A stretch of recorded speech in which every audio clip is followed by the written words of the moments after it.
These ice ages were due to changes in climate caused by changes in the Earth's orbit. Similarly, in 1842, Joseph Adhemar suggested that the ice ages were due to the already established changes in the elliptical nature of the Earth's orbit.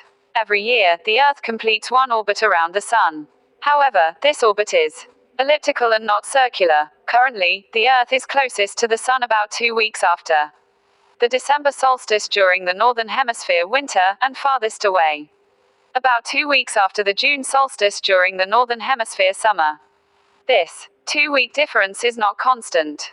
It drifts about a day every 58 years and can vary by up to 2 days from one year to another.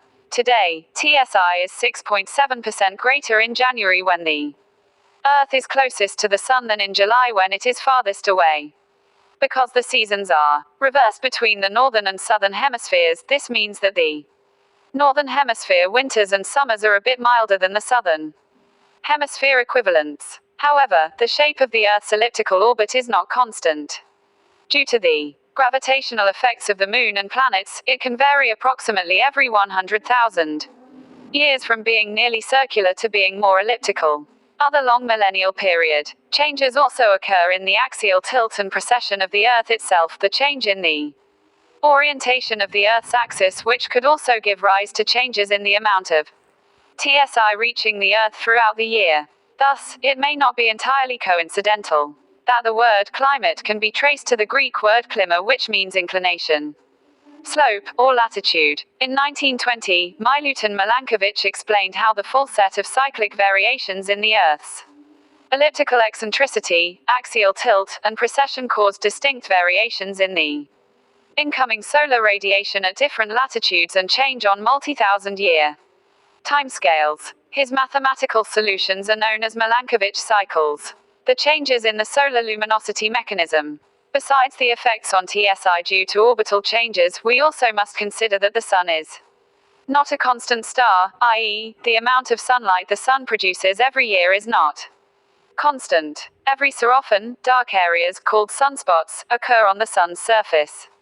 Sunspots have been recognized by Chinese astronomers as early as the 4th century BCE, and a sunspot observation dating from 165 BCE has been recognized as the earliest precisely dated sunspot. With the invention of telescopes at the time of Galileo in the 16th century CE, astronomers, including Galileo, began to systematically record these sunspots. The Sun Climate Connection, page 2.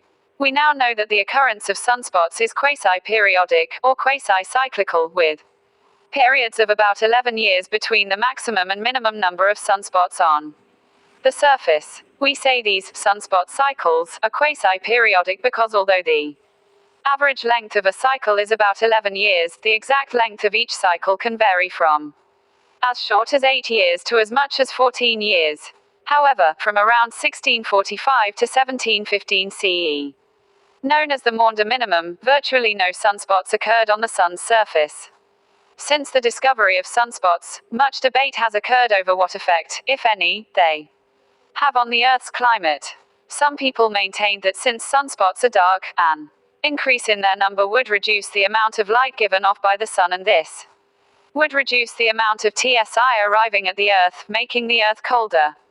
But as E. Walter Maunder and Annie Maunder noticed in the early 1900s, brighter areas called faculae and plages follow a roughly 11-year cycle, just as the darker sunspots went through a roughly 11-year cycle.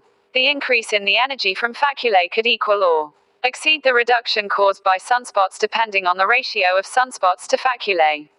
Astronomers and astrophysicists who study other, sun-like, stars have shown that this ratio varies from star to star. Whether this is because the ratio is constant for each star and varies from star to star, or is not constant but varies over time, has not been fully established quantitatively. Until the start of the satellite era, it was not possible to directly measure the TSI reaching the top of the atmosphere due to atmospheric interference. This is because ground-based measurements of the incoming TSI can vary based on how the atmosphere interacts with the incoming TSI.